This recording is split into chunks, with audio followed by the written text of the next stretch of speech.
Welcome to Teaching Artistry with Courtney J. Body. That's me. This is a podcast that celebrates artists and advocates for community engagement. And like you, I'm home and looking to connect as best I can. And so we've partnered with Creative Generation to be able to talk to creatives who are making and sharing art, or they're advocating or guiding others to be able to make and share art. And if you haven't already, subscribe to the YouTube channel and follow us on all the social media platforms. We're on Facebook, we're on the Instagram and Twitter. All right, now let's get to our guests. I have more than one. In fact, I have three. Count them, 1, 2, and 3. So let's meet our guests. We've got Jennifer DiBella, we've got Kim Olsen, and we've got our good friend Sobha Kavanakudiyil. Hello, ladies. Hi. Hi. Thank you for being on. Keep making art. Thanks for having us. You're very, very welcome. Can we go around and have you just say your name and the role that you play within arts education? Sure. Hey everybody, I'm Jennifer DiBella. I'm the Director of Education at Roundabout Theater Company, and I'm also the co-chair of the Board of Directors for the New York City Arts and Education Roundtable. Hi everyone, I'm Sobha Kavanakudiyil. I'm the Director of the Graduate Program in Educational Theater at the City College of New York and Board co-chair for the New York City Arts and Education Roundtable. Hi everyone, my name is Kimberly Olsen and I am the Managing Director of the New York City Arts and Education Roundtable. Well, again, welcome to all three of you. Obviously, we've known each other for a very long time. We work very closely within the field, and we have done so either working for each other in different companies. So can you just let us know, how are you all doing, you and your family? Sure, I'll start. I am home with my 6-year-old son and my husband, and we are navigating the working from home and trying to provide home instruction for a very spirited and active little person. And unfortunately haven't been able to use as many of my arts ed chops as I would like, as my husband's doing most of the homeschooling, but it's actually been, although it's been a stressful time, it's been really lovely to have a little more time with him and not to have to spend time commuting. And so I've been trying to look at that as our biggest silver lining for us. You know, I'm here with my fiance, Ryan, and my dog, Ginger, and our fish. And besides working, I've been really focusing on my gardening skills, revisiting the piano, and just trying to get through each and every day. I'm here, I'm calling in from Queens right now. I'm with my husband, and we've been sort of redecorating our apartment, it feels like daily, and doing lots of Zoom-based Zumba classes. Yeah, that's our favorite activity at the moment. And so it sounds like overall everybody's healthy, which is very good to hear. So tell us about the Roundtable. What's the mission of the New York City Arts and Education Roundtable? Sure. Well, the New York City Arts and Education Roundtable is a grassroots service organization. Each year we serve thousands of arts education practitioners, meaning teaching artists, arts education administrators, advocates, graduate students, and we provide professional development workshops, advocacy, sharing resources, online communities, as well as hosting the largest arts and education conference in New York State, face-to-face. Our main mission is to improve and advance the state of arts education here in New York City, and I'd say that's taken a very different meaning in recent times. Oh, I can't wait to get into that. And actually, that is my next question, I guess, was what has been the response of the Roundtable in this moment, in this health crisis? The response? Yeah. Well, I'm going to first talk about the effects it's been having, so we can then get, I think that'll translate into the response. Thanks for that, Sobha. Yeah. Nice. You know, just like families everywhere, people are getting separated. I think there's a lot of anxiety and People are fleeing the city. Mm-hmm. I think artists are worried about their safety, the safety of their jobs, the safety of their work, the safety of our patrons in museums and in theaters. I think there's a lot of anxiety about the massive layoffs and the future of the field. There's also been a lot of challenges with the Department of Education, with billing, with remote learning. Switching to remote learning has been a challenge. So I think there's been a lot of anxiety. So before whoever's responding to the question that I asked, the reason why I'm pausing is because I'm realizing that the Roundtable has it's a big city. It's one of the biggest cities, and we have the largest school system, and we know how, if you're paying attention to the briefs from our governor or our mayor, and now our city council's back in action too, that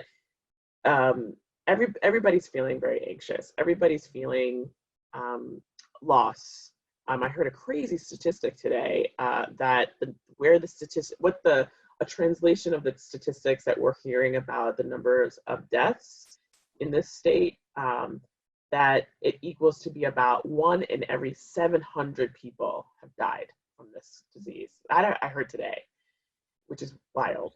And so what you're talking about in terms of the artist community, which obviously we're part of that 700 and the one sometimes, right, is that the people who are leaving, the people who are worried, people who are sort of hunkering in or hunkering down, that there's a lot of emotional stress as well as physical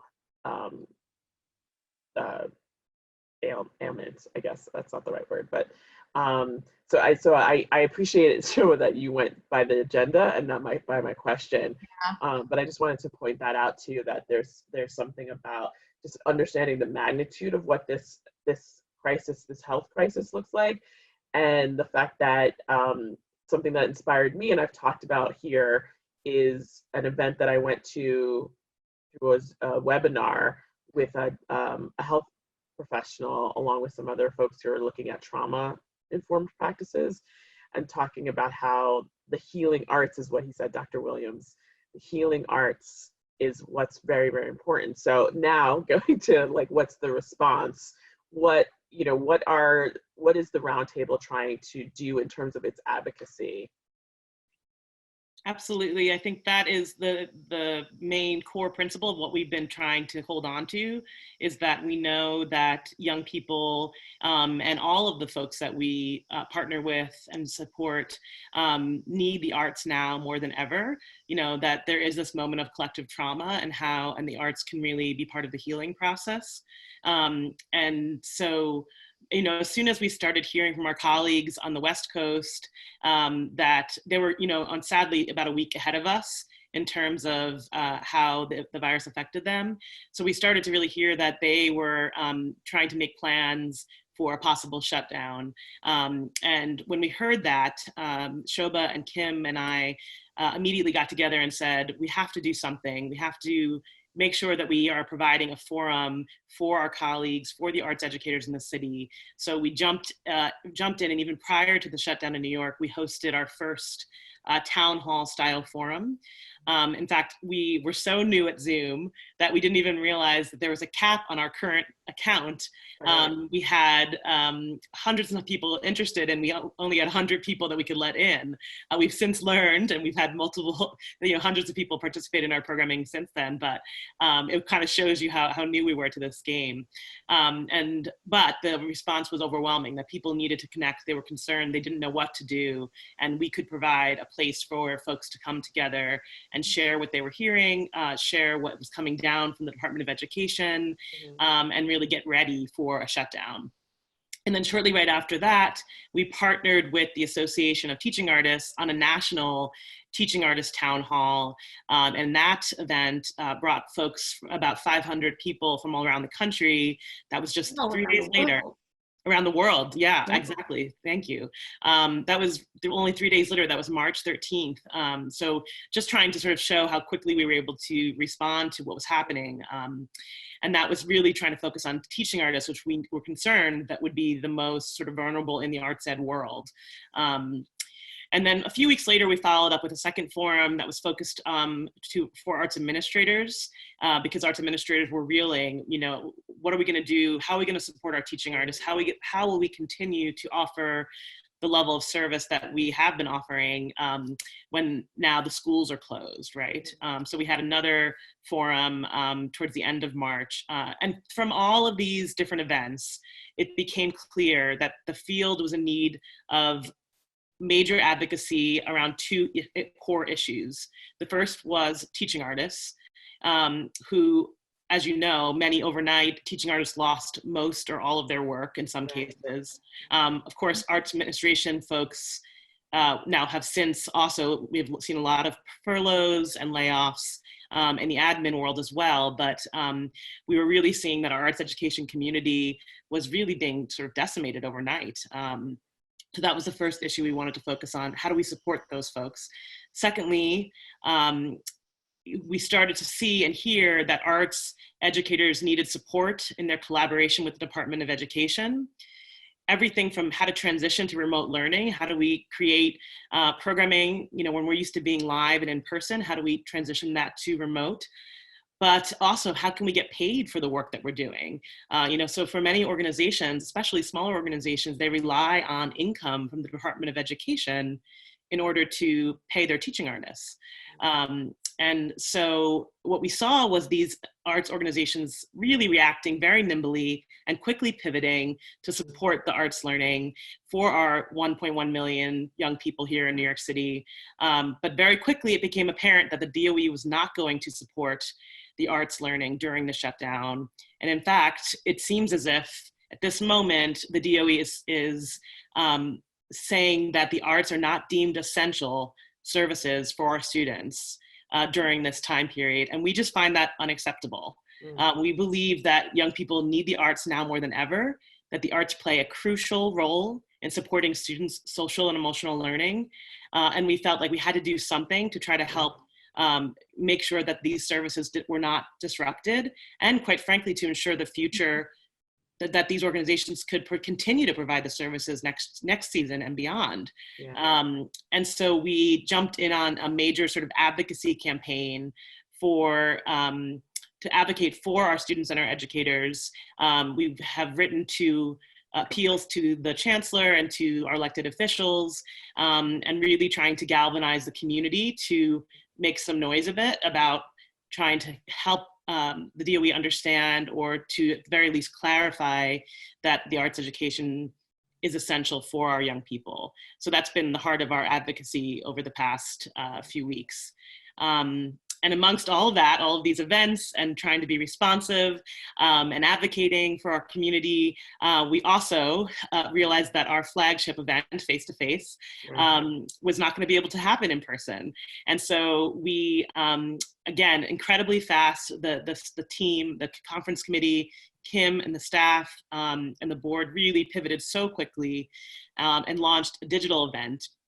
And so far, we've had over 600 people from around the world registered to participate in our events. And you mentioned the trauma-informed practice panel that we had, which was the kickoff keynote, which was just fantastic and so relevant and timely to this moment. And so I'm just really proud of the fact that the Roundtable has been able to so quickly adapt and respond to our community and really remain a vital resource for the field. And actually, Kim, I'm hoping you can talk a little bit about what's coming up for Face-to-Face, because this work isn't ending here. We have a lot more to do, and what else we're going to be working on over the next few months. Sure. So like Jen, you said, we wanted to reimagine Face-to-Face because it's really innate to who the Roundtable is. And by staying true to our roots and reimagining this conference in a digital space, it enables us to not only find joy and creativity, but to bring together our community in pursuit of those tenets. So we are hosting Face-to-Face at 4, which is our name for this digital series. And on Thursdays from now through May 28th. On Thursdays at 4, we're going to be hosting sessions on topics ranging from mindfulness to Finance 101 is one we did last week. We'll also be doing sessions on creating online content and also how to navigate remote learning with your students when it comes to auditions, it comes to final sharings, things of that nature. So we're hoping to provide these opportunities not only to connect our community and provide professional development, but also have it be timely, but things that we imagine are going to live on beyond this point in time. I really think that this moment in history is going to shape the way that we might be providing arts education to students in the future. So hopefully we'll be able to call upon our community to share best practices and what they've learned in hopes of continuing that arts education learning.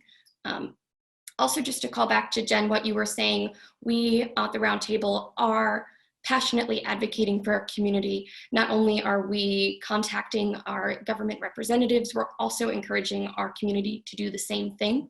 Tomorrow, we are going to be formally launching, or rather supporting a campaign that's happening right now called the Arts Are Essential, #ArtsAreEssential. And that is just another way for our community to gain visibility around the fact that arts are needed now more than ever to support the health and well-being of our students. So look out for that campaign. It's going to hopefully share art that is happening from our students, but also the ways that art have inspired us and our community. And then on top of this all, I just want to give a shout out. The Roundtable is largely run by different committees. I believe Jen mentioned our conference committee. We also have a Teaching Artist Affairs committee, which I believe, Courtney, you're also a part of. They've curated a bi-weekly blog series called TAs Speak Out Blogs from Quarantine, where teaching artists are writing posts for teaching artists, by teaching artists, as a way of memorializing this moment in time from the unique perspective of an arts educator. So those are coming out every Tuesday and Thursday, and they've just been incredible.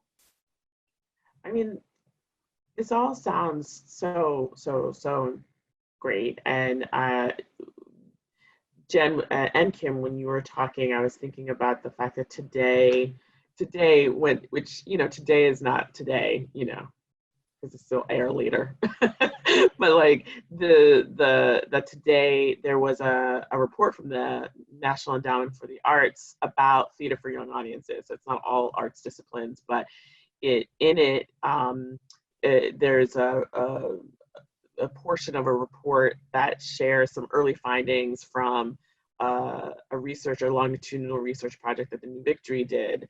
And it also talks to other professionals in the field about the essentiality of the arts on kids' lives and in kids' lives. And so there might be a world, because now that report is out, where it could be a part of your advocacy efforts. And I do very much enjoy, obviously, being a part of the Roundtable. I talk a lot. I've done podcast episodes live from and/or from face-to-face in the past. And it's always a conference that, since I've entered this field, has been a tremendous professional development for me. And then being a part of its leadership in different capacities has been incredibly important. But I feel as though this moment in time is where, there has been, like we just talked about, the loss, that to lose the thing that actually creates hope, that creates joy and creativity and freedom of expression and various ways to express, where we need to process what coming out of this moment and beyond. And for this back to basics kind of mentality to not have the same rhetoric or the same anchor that we've been hearing so much around equity and excellence in terms of the Department of Education doesn't quite gel from my perspective. So I want to thank all three of you as representatives of the Roundtable for doing that advocacy in a way that isn't just that you all have to bear it all on your shoulders, but you're actually mobilizing and galvanizing, as you said, the community itself to be able to do that advocacy whether it's on the local or the state or beyond levels. So that is a question actually that I've been asking all of my guests. Not all of them are from the education side of the arts, but this conversation around, and maybe I've been asking the question around it from the perspective of people who have lost work and what can they do, in looking at the ramp back into re-engaging as a society in the way that we know. But also just in terms of like, we are in such a inflection point in our time, in our world, in history. And the status quo, or the way it was, like Michael Wiggins always says, it's not working. If we don't know, it ain't working now, like nobody's gonna know, right? So we know. So my question is, what is the change that we want to see? It's a simple question, but also how can we empower, and you all have this role really about empowering artists, teaching artists, creative artists, etc., to be a part of that advocacy, to be a part of how we mobilize and galvanize to make and affect real change in how we see the arts, but also how we embed the arts into our societies as the governor talks about social equity. Did I ask my question? Okay. Yeah, I think what you're saying rings really true to me. I'm trying to, and Michael and others have reminded me to really think and be future guided as we approach this moment, as we're living this moment. How do we use this opportunity to learn from and innovate within the limitations that we're living within? You know, as I think we're forced to be very reactive, right? We're being asked to move quickly, mobilize, respond. But I also think we have to think ahead and plan for what's next. I think it's really important to, as you said, examine the major structural equity issues that are, quite frankly, just massively amplified during this time of collective trauma, right? We're seeing it in every way across the city, across the country.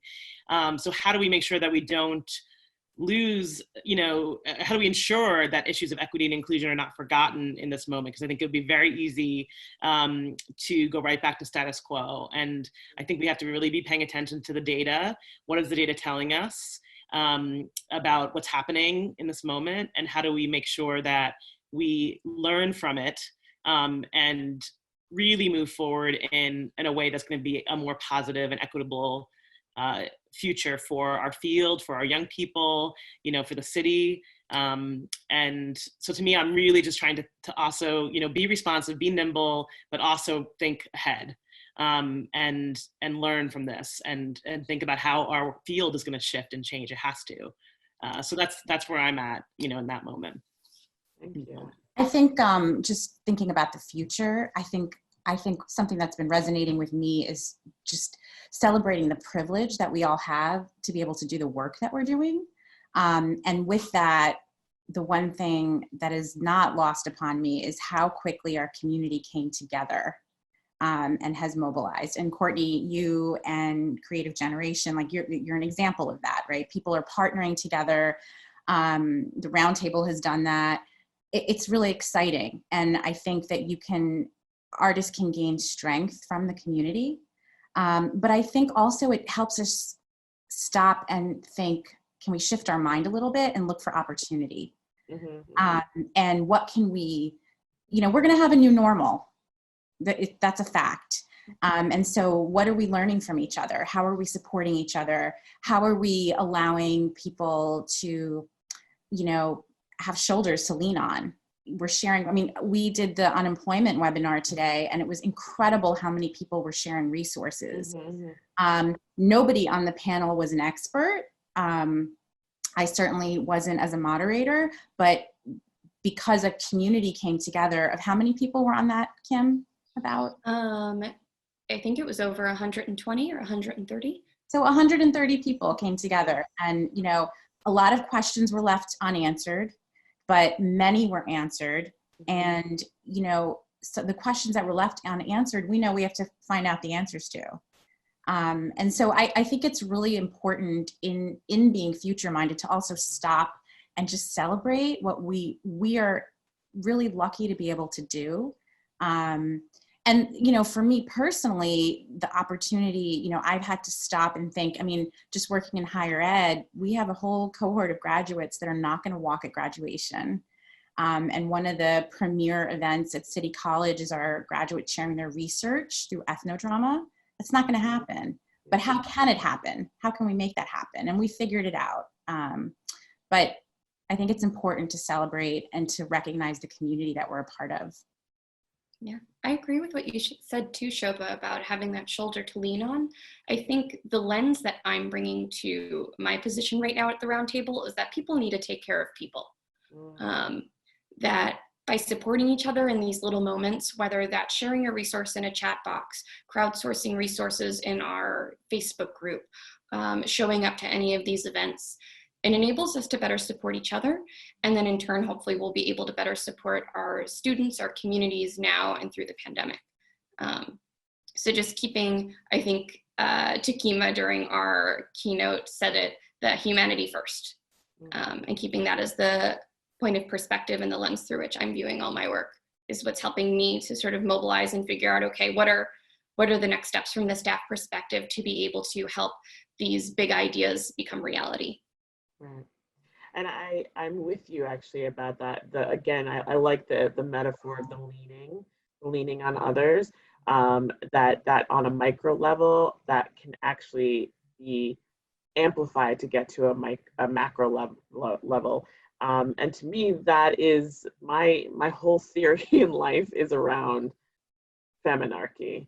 And feminarchy is not about being feminist or about women necessarily, but I think that approach is about helping people, understanding that the individual is a part of a larger community and that what the individual does impacts others and its community or their community. And the thing that I wrote to the governor, actually, I'll share a little thing with you, that there was an article that came out in Forbes magazine last week about how the countries with the lowest mortality rate are all run by women leaders. And their approaches to their leadership have love at the base of it, as opposed to this sort of strongman, aggro bullshit, basically. That's the first time I've cursed. Oh no, I did it.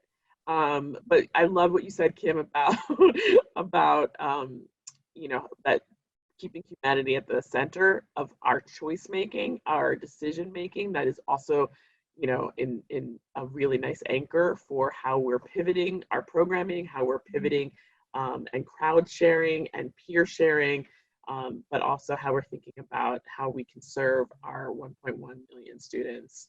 And so trauma-informed practices are a part of that. Reaching out hands, figuring out how can we, asking our teachers and our students and our families, what can we do and and we will figure out ways to be able to provide those services to you in a manner with which is taken from an intentional point of view, a mindful point of view, etc. Sobha, Jen, Kim, thank you so much for being a part of Keep Making Art. Thank you so much again for taking on the leadership of the advocacy efforts that we need to do and will keep doing. And thank you all for watching. Hey, you know what? There's also a podcast. So we're recording this for the podcast. So if you need to listen, because there's lots of content there, but you'll also be able to see this. So find us on SoundCloud or Apple Podcasts or wherever you get your podcast player. I want to leave us with two thoughts. One, keep making art, and arts are essential. Thanks everybody for watching.